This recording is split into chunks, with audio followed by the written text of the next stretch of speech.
Hey everybody, I'm Tom Vassell. Welcome to Week in Review here on the Dice Tower.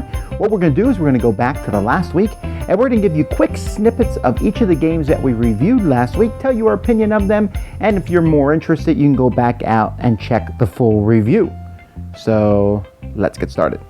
Hey folks, welcome back to another week in review. I started off this week of contributions to the channel with Throat Punch Lunch episode 5, back to normal. Had a couple contributors that were missing, but overall a great episode, so go check that out.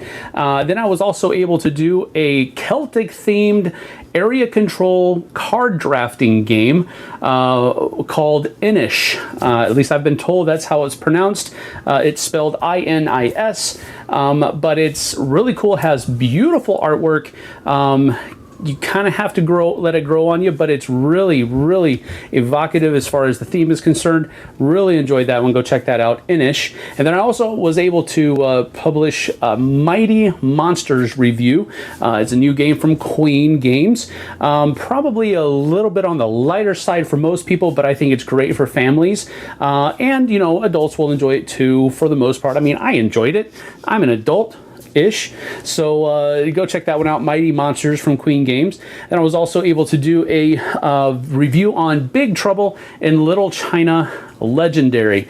So it's a Big Trouble in Little China themed Legendary game. So it's very similar to Marvel Legendary and how it actually plays, but it has this new theme with a few little nuances in it as well. Go check that out. And then finally I was able to round out the week with another Battling Brushes with myself and Rob Oren. We're tackling Cry Havoc and all of the miniatures that come in that. This week Rob tackled the Trogs and then I did the Pilgrims. And so go check that out. And finally, Z and I were able to do a review on the Manhattan Project Energy Empire. This is not an expansion for Manhattan Project. It is actually a standalone descendant of the Manhattan Project. It's in the same universe, but it is takes some of the same mechanics, but overall it is its own game. You don't have to know how to play Manhattan Project in order to enjoy this game. Really fun. I enjoyed it a lot, so go check out that review with Z and I. And that's about it. See you on the flip side. Hey everybody, Z Garcia here. Last week I reviewed 5 games and it was a very good week. Let's take a look. I reviewed Salvation Road here, post-apocalyptic game, cooperative game in which you're trying to gather the right goods and head to salvation, avoid the Marauders, things like that. Very cool game, pretty Euro-style game, which works well. I wish it was a little bit prettier, but it's a very solid design, so thumbs up for that one. I reviewed Lotus, also a very attractive game. In this one, you are building flowers, and it's a very tricky timing sort of game. You got to make sure you control the right flowers at the right time. You got to try to be the one who closes a whole flower and completes it. Very clever look to this, very clever design. Also would recommend it for folks looking for a light card game. Very good. I also reviewed Grifters. This is a simple card game, also a stunner from the looks of it. And it's set in the same world as the dystopian games like Coup and like The Resistance. It's in that same setting. Very neat, very quick, a little bit of take that with the other players. I very much recommend this one as well. I reviewed Don't Mess with Cthulhu, which is a reprint of a little card game from Japan called Time Bomb. I already was a huge fan of that. I think this one cleans up the look a little bit. It's a little prettier than the old one, and it's the same exact game, so I still really like it. Social deduction game, thumbs up. And then finally, I reviewed with Sam Healy. We reviewed Manhattan Project Energy Empire, which is a follow-up standalone game to Manhattan Project, and it's even better than that one. I liked Manhattan Project already, but this Energy Empire game is just superb.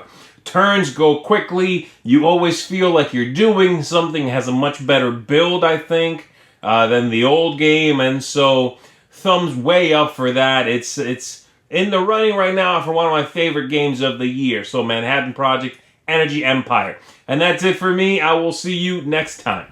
Okay, well, I really ran the gamut this week. I played Yeti in My Spaghetti, which is kind of like pick up sticks. Hilarious name. But the game itself is really not good. It just comes down to whoever has to pull the stick to make the Yeti fall. Cat and Mice is this really cool looking game. It's a three-dimensional thing, but the whole game is so hard to put together. And then the gameplay itself is pretty mediocre that I'd rather play many other children's games rather than this one. Pass the Pigs, Big Pigs. This is good. It's fun. I mean, Pass the Pigs, I think I probably would rather play this maybe than the little one. The little one's more portable. These are giant pigs you get to throw around. They get a little too dirty for my taste, and you know, it's that whole push your luck aspect of a game. Eeny, Meeny, Moo. This is a game for kids. It's more of an activity for 2-year-olds, and that's who I'd recommend it for. Quartz. This is done by the same guy who did Sheriff of Nottingham. This is essentially a push your luck game where you're reaching into a bag and pulling out gems. It's good. It's not great because the push your luck element is a little too chaotic in a sense. There's a bunch of things going on in the game, but it really just comes down to that push your luck aspect, and you can get really unlucky. But it's fun for a lark. Merchants and Marauders Broadsides. This has nothing to do with Merchants and Marauders. It's a 2-player game that has a few problems, maybe sometimes just in the other person getting a luckier hand than you. However, it's still very intriguing, offers some cool targeting system with cards, playing cards, and has a really good look to it and a strong pirate theme. Fantahzee, Melody and I took a look at this one. It is one where it's a Yahtzee game, thus that's in the name of it, where you have fantasy characters in some generic fantasy universe, and you're rolling dice and trying to get different combos that match your characters to get the power to kill the monsters. Slightly longer than it needs to be, but still fun, light fun. Stick Stack. This is a good little dexterity game where you are stacking sticks on top of this wibbly wobbly board. It's neat. The components are really good quality.